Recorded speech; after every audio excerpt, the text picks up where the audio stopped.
తాకట్లో ఉన్న మీ బంగారాన్ని విడిపించి ఆ రోజు ఆన్లైన్ రేటుకి కొంటాం. Sharma gold company.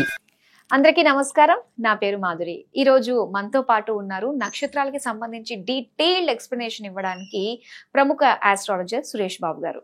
నమస్కారం గురువు గారు. నమస్కారం అండి మాధురి గారు. గురుగారు, మరి విశ్వావసునామ సంవత్సరంలో ఈ ఉగాదికి సంబంధించి అలాగే నక్షత్రాలకి సంబంధించి ఎలా ఉండబోతుంది? ముందు మనం విశ్వవసు నామ సంవత్సరం అంటే ఏందో మీనింగ్ తెలుసుకున్నామంటే ఇప్పటిదాకా మనకు నడుస్తుంది ఏంటంటే క్రోధి నామ సంవత్సరం. క్రోధి అంటే కోపం. సో మీరు కనుక గమనించుకున్నారనుకోండి, కొన్ని గవర్నమెంట్లు వెళ్ళిపోయినాయండి, ప్రజలు చాలా కోపంగా ఉన్నారు. మన ఇండియాలోనే కాదండి, మనం వేరే కంట్రీస్లో కూడా కనుక చూసుకుంటే బంగ్లాదేశ్ కానివ్వండి, ఇలాంటి ప్లేసుల్లో ఉన్నటువంటి గవర్నమెంట్ కూలిపోయినాయి అనమాట. ఆ ప్రజల మధ్య ఒక కోపం లాంటిది రగిల్చేసి జరిగింది. అలాగే నేచర్లో కూడా మనకి కాలిఫోర్నియాలో ఒక 40 కిలోమీటర్స్ పొడవున అడవులన్నీ కాలిపోయినాయి. తర్వాత మనకి కొన్ని పెద్ద పెద్ద జన సమూహం ఉన్న చోట్ల అపశృతులు జరిగి చాలా మంది చనిపోవటం జరిగింది అనమాట. ఇలా క్రోధి కోపం అనమాట. చూసుకుంటే మనకి ఈవెన్ డే టు డే లైఫ్లో కానివ్వండి, ఇప్పుడు ఒకరికొకరు యాంగ్రీగా కోపంగా మాట్లాడుకోవటం, ఏమవుతుందని భయంగా మాట్లాడుకున్న సిచ్యువేషన్ అప్పటి వరకు ఉందన్నమాట. ఇప్పుడు ఏమవుతుంది? ఇప్పుడు మనకి దీనికి విశ్వవసు నామ సంవత్సరం అన్నారు. ఎందుకు విశ్వవసు అంటే? విశ్వం అంటే యూనివర్స్, ఎవ్రీథింగ్ అంతా అనుకోవాలి, యూనివర్స్. వసు అంటే సంపదలు, అంటే ఈ ప్రపంచం అంతా సంపదలతో నిండి ఉంది అన్న మీనింగ్ వస్తుంది. ఓకే, అందుకని విశ్వవసు నామ సంవత్సరం అన్నారు. ఈ మాటలతోటే ఈ సంవత్సరం అంతా కూడా చాలా బాగుండబోతుందని పాజిటివ్ గా అనిపిస్తుందండి. Perfectly right. అంతేకాదండి, నేను లాస్ట్ ఇయర్ ఉగాది రాశి ఫలాలు కూడా చెప్పాను, ఈ సంవత్సరం కూడా చెప్తూ ఉన్నాను. లాస్ట్ ఇయర్తో కంపేర్ చేస్తే ఓవరాల్గా ఈ సంవత్సరం అందరి రాశులకు బాగుందండి. టోటల్ 12 రాశులకు ఎక్సెప్ట్ 1-2 తప్ప మిగతా 10 రాశులు చాలా బాగున్నాయి. 3-4 రాశులు సూపర్ అల్టిమేట్గా ఉన్నాయి. అందుకని మా పేరు కూడా చూడండి ఎలా ఉందో, విశ్వవసు నామ సంవత్సరం అని పేరు పెట్టుకున్నారనమాట. అయితే విశ్వం అంటే యూనివర్స్, వసు అంటే సంపద, వసు అంటే నివాసం ఉండటం కూడా వచ్చిందండి.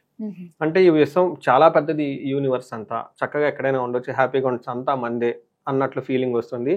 తర్వాత వసు అంటే అందమైన అమ్మాయి అని ఒక మీనింగ్ కూడా ఉందండి.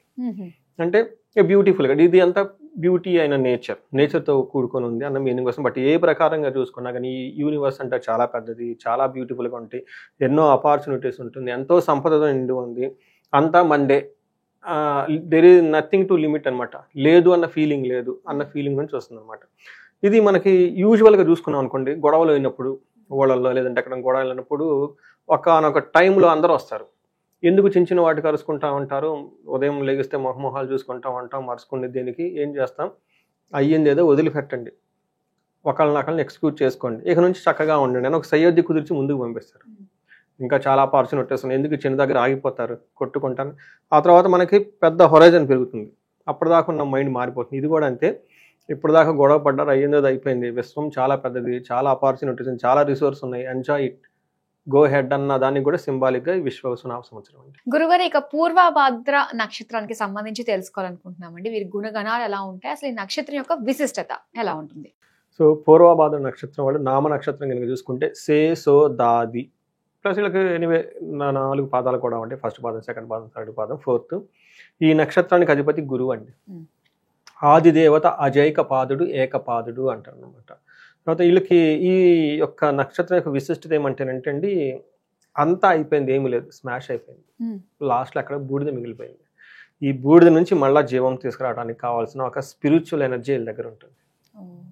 అంటే ఎనర్జీ ఎప్పుడు పోదు కదండి, ఇక్కడ ఉన్న ఈ ఫామ్ నుంచి ఇంకో ఫామ్కి మనకు షిఫ్ట్ చేసుకోవాలి. అంటే కొన్నిసార్లు మనకు అంతా అయిపోయింది, కొలాప్స్ అయిపోయాం, మళ్ళీ మనకి ఎక్కడో ఒకసారి లైఫ్ స్టార్ట్ చేసుకోవాలి కదా. మనకి బాగా నచ్చిన ఊళ్ళో ఉన్నాం, ఆ ఊరిని వదిలేసేసుకున్నాం కొన్ని కారణాల వల్ల, మళ్ళీ వేరే ఊరు పోవాల్సి వచ్చింది, వేరే ఊళ్ళు అన్నీ ఎత్తుకోవాలి, మనకి కిరాణా షాప్లో ఎక్కడ తెలియదు, ఫ్రెండ్స్ తెలియదు, ఏమీ తెలియదు. ఇలాంటి చోట ఒక ఎనర్జీ కావటానికి ఈ పూర్వభద్ర నక్షత్రం, భద్ర అంటే భద్రంగా ఉండటం, అందుకని భద్రంగా ఉంచుతుంది. ఏ భద్రంగా ఉంచుతుంది? నీ లైఫ్ అయిపోలేదు, అదేదో పోయింది, మళ్ళీ రీస్టార్ట్ చేసుకో, అగైన్ న్యూ లైఫ్ వస్తుంది అన్న ఎనర్జీ వీళ్ళ దగ్గర ఉంటుందండి. స్పిరిచువల్ ఫైర్ అంటారు దీన్ని. ఏం చూపిస్తారంటే మంచంతో చూపిస్తారండి. బెడ్ మనం ఎప్పుడు పడుకుంటామండి, మంచం మీద పడుకుంటే మనం వీ లెఫ్ట్ అవర్ సెల్ఫ్, అంతే కదా. ఆ తర్వాత ఏమవుతుందో మనకు తెలియదు, మళ్ళీ ఉదయాన్నే లెగుస్తాం. ఈ ఎనర్జీ కావాలి కదా, అది పూర్వభద్ర. ఓకే, కొంతమంది చనిపోతారు, స్పిరిట్ మళ్ళీ అది మళ్ళీ పుట్టాలి కదా, ఆ ఎనర్జీ ఇది. అందుకని ఇది హైలీ స్పిరిచువల్ నాలెడ్జ్. తర్వాత వీళ్ళకి ఎలా ఉంటుందంటేనండి, మనకి ఇది కాలచక్రంలో 27 నక్షత్రాలు పుట్టుక నుంచి డెత్ వరకు అంతా ఉంటుందండి. మనకి అశ్విని దేవతల దగ్గర నుంచి, అశ్విని నక్షత్రం దగ్గర నుంచి చూసుకుంటే కాలపురుషుడు మనం పుట్టి మన టోటల్ సోల్ జర్నీ తెలిసిపోతుందండి. అంతే కదా, మన జాతక చక్రంలో మనం ఏం చూస్తాం, జాతకాన్ని చూస్తాం. ఏం జాతకం చూస్తాం? ఒక పర్సన్ యొక్క సోల్, ఇతను భూమి మీద వచ్చాడు, ఈ ఎండ్ అయిపోతాడు, ఇతను మధ్యలో ఎక్స్పీరియన్స్ అవుతాడు. అందులో రకరకాల అవస్థలు ఉంటాయి, 9 దశలు ఉంటాయి. ఒక్కొక్క దశకు ఒక్కొక్క గ్రహం అధిపతి, ఆ గ్రహానికి అధిపతిని బట్టి అతను మనిషి ఎక్స్పీరియన్స్ అవుతుంటాడు, గుడ్ ఆర్ బ్యాడ్. అతని క్యారెక్టరిస్టిక్స్ అందులో ఉంటాయి. రకరకాల ఈవెంట్లు ట్రిగ్గర్ అవుతూ ఉంటుంది. ప్రతి ఈవెంట్కి ఇతను గుడ్ ఆర్ బ్యాడ్ ఎక్స్పీరియన్స్ అయ్యి లాస్ట్లో ఎగ్జిట్ అయిపోతాడు. అదే మన కర్మలు బట్టే మనం నక్షత్రం తీసుకోవడం జరుగుతూ ఉంటుంది. Exactly right. So that is what ఒక మన మహర్షులు ఇచ్చిన గొప్ప జ్ఞానం, ఒక సైన్స్ బియాండ్ సైన్స్ అంటాను జ్యోతిష శాస్త్రాన్ని, సైన్స్ బియాండ్ సైన్స్. ఇందులో కందాయ ఫలితాలు కనుక చూసుకుంటే 302 చూపిస్తుందండి. 3 ఉండటం వల్ల బేసిసంగా ధనలాభాన్ని విశేషంగా చూపిస్తుంది వీళ్ళకి జూన్ వరకు.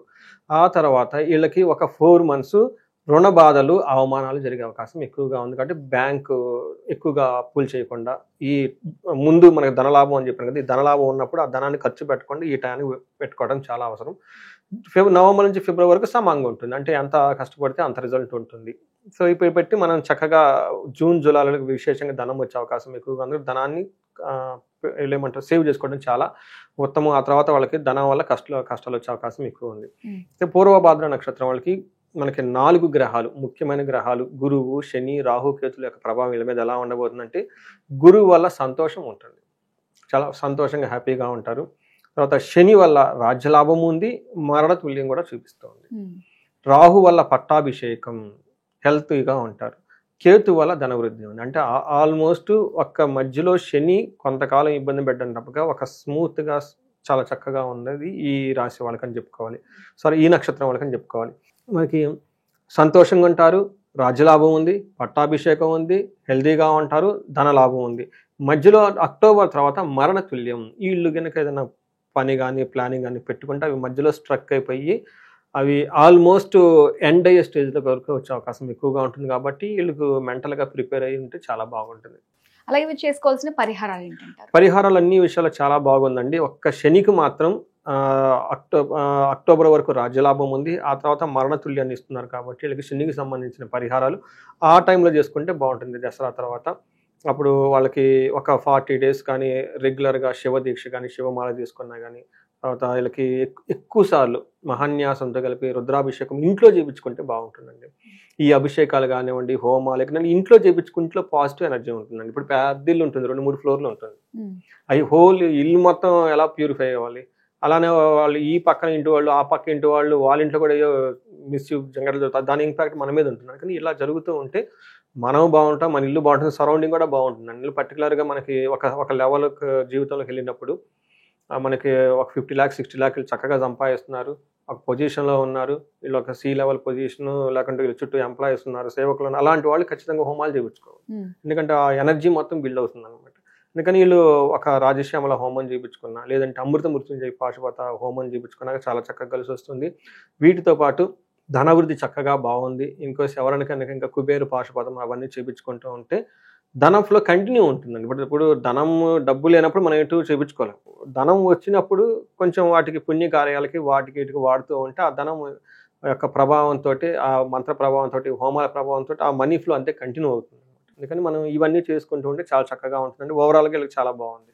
ఓకే గురుగారు, పూర్వభాద్ర నక్షత్రానికి సంబంధించిన విశేషాలు, దాంతోపాటు చేసుకోవాల్సిన పరిహారాలు తెలియజేసినందుకు ధన్యవాదాలు. ధన్యవాదాలు.